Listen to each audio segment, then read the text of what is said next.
Bismillahirrahmanirrahim. Assalamualaikum warahmatullahi wabarakatuh.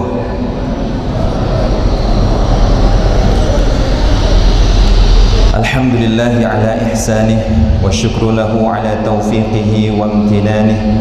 Wa asyhadu an la ilaha illallah wahdahu la syarika lah ta'ziman li sya'nih. Wa asyhadu anna Muhammadan abduhu wa rasuluhu ad-da'i ila ridwanih. Allahumma salli alaihi wa ala alihi wa ashabihi wa ikhwanih. Alhamdulillah, segala puji hanya milik Allah, Rabb yang maha luas dan kekal kasih sayangnya, yang mana pada pagi hari ini Allah kumpulkan kita di rumahnya, di tempat yang terbaik. Mudah-mudahan perkumpulan kita tidak hanya di sini. Semoga Allah Ta'ala kumpulkan kita kembali di surganya yang paling tinggi, yakni surga Firdausnya. Salawat dan salam semoga Allah limpahkan dan curahkan kepada baginda kita Nabi besar Muhammad sallallahu alaihi wasallam, dengan selalu bersalawat kepada beliau dan mencontoh sunnah-sunnah beliau. Semoga kita bisa berjumpa dengan beliau di telaganya Al-Kautsar, meminum airnya hingga hilanglah rasa haus kita, rasa lapar kita untuk selama-lamanya. Amin amin ya rabbal alamin.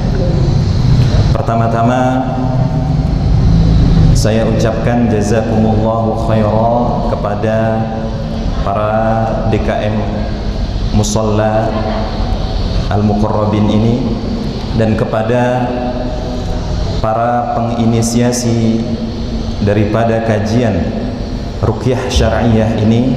Mudah-mudahan Allah Ta'ala limpahkan pahala amal jariyah yang terus mengalir insyaallah Ta'ala, pahalanya sampai hari akhirat kelak. Kemudian saya ucapkan ahlan wa sahlan bikum wa jazakumullahu khairan kepada bapak-bapak dan ibu-ibu yang sudah bersedia untuk mengayunkan tangan, melangkahkan kaki ke dalam rumah Allah ini. Mudah-mudahan Allah Ta'ala berikan ganjaran sebagaimana janjinya Rasulullah sallallahu alaihi wasallam, yakni Allah permudah langkahnya menuju ke surga.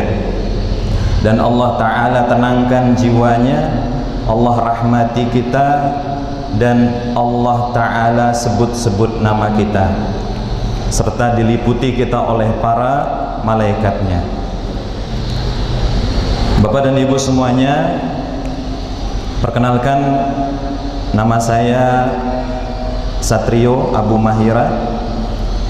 Saya lahir di Jambi dan besar di Jambi, dan saat ini di sini alhamdulillah saya ingin sharing tentang ilmu ruqyah syar'iyah yang masya Allah sangat-sangat berguna bagi kehidupan kita, karena ini adalah salah satu sunnah tibbun nabawi, pengobatan ala Nabi, yang mana kita akan bahas di sini tentang poin-poin penting daripada ruqyah syar'iyah, serta sebab dan ciri-ciri gangguan jin. Kami dari Rehab Hati. Rehab Hati ini adalah yayasan sosial dakwah dan memiliki konsep dalam setiap pelatihannya. Sebenarnya ada training khusus, pelatihan khusus, yakni pelatihan ini biasanya digarap selama 2 hari, 8 kali 2 jam, ya, artinya 16 jam, ya. Di dalamnya banyak sekali materi-materi yang harus kita pelajari, mulai dari sakit, mulai dari pengenalan gangguan jin, sihir, ain, kemudian mukjizat Al-Quran. Di dalamnya ada juga poin materi tazkiyatun nufus, penyucian jiwa dari kotoran-kotorannya. Kemudian di dalamnya ada materi tentang ruqyah syar'iyah, dalil-dalil, teori dan cara prakteknya. Kemudian ruqyah mandiri, dan motivasi hijrah. Bapak dan Ibu semuanya, apa kabar? Sehat? Ada yang sakit tidak? Alhamdulillah sehat semua ya. Artinya tidak perlu diruqyah lagi kan? Ya, kita cukupkan di sini hanya untuk belajar saja. Ya, belajar saja. Kita semua pasti pernah merasakan kalimat ini. Apa namanya? Sakit. Siapa yang tidak pernah sakit di sini? Angkat tangan. Semua pasti pernah merasakan sakit. Maka ada istilah yang sering kita dengar dahulu waktu sekolah, yakni tak ada gading yang tak retak. Tak ada gading yang tak retak. Sebagaimana gading, begitu pula manusia. Sekuat apapun ia pasti pernah merasakan sakit. Para nabi, para anbiya, Rasulullah Sallallahu Alaihi Wasallam berapa kali sakitnya beliau? Ada yang tahu? Berapa kali, Pak? Tiga kali. Itu pun sakitnya karena faktor eksternal dari luar,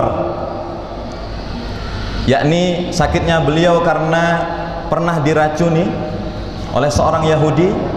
Yang kedua karena pernah disihir, nanti kita bahas. Dan yang ketiga adalah sakit karena menuju sakaratul mautnya. Dan kita selama hidup berapa kali sakit, Pak? Sampai detik ini sering? Setahun berapa kali? Setahun mungkin bisa sampai ratusan kali ya, atau tak terhingga, tak terhitung. Ketika kita sakit biasanya kemana? Ke dokter ya, ke bidan, ke puskesmas, ya enggak? Ada yang ke dukun? Enggak ada. Alhamdulillah. Ingat Bapak dan Ibu semuanya, di dalam Islam seluruh sendi-sendi kehidupan kita, mulai dari bangun tidur sampai tidur kembali, semuanya sudah diatur oleh Allah Ta'ala dan sudah dicontohkan oleh Rasulullah Sallallahu Alaihi Wasallam. Kenapa Rasulullah jarang sakit? Harus kita tiru, harus kita contoh pola-pola kehidupan beliau. Dan tatkala sakit, apa yang harus kita lakukan? Kebanyakan masyarakat kita kalau sakitnya medis, oke lah ya, langsung ke dokter, langsung ke bidan, langsung cari obat, gak masalah, mubah. Akan tetapi kalau sakitnya non medis, sakitnya karena sihir atau kesurupan, biasanya dibawa kemana? Ke dukun. Apa hukum datang ke dukun? Jelas syirik ya.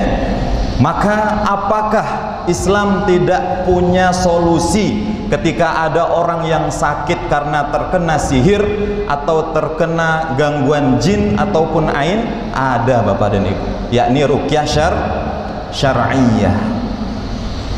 Maka kita harus ilmui, kita harus pelajari ya, agar kita bisa mempraktekkan dalam kehidupan sehari-hari. Maka jangan sampai kita sakit, kita gadaikan akidah kita. Karena di sini ada yang namanya hukum dalam pengobatan, hukum dalam berobat. Berobat bisa jatuhnya haram kalau kita berobat dengan cara-cara yang haram. Dan bisa pula syirik kalau kita berobat dengan cara-cara media kesyirikan. Ini yang harus kita hindari. Termasuklah ketika kita terlalu mengagungkan dokter, terlalu mengagungkan medis, misalkan obat-obatan. Kalau saya tidak minum bodrek ini, mungkin saya tidak akan sembuh. Ada yang pernah begitu? Kalau saya tidak berobat ke dokter fulan, mungkin saya tak akan sembuh. Ingat, itu akan menghilangkan kadar tawakal kita kepada Allah Ta'ala.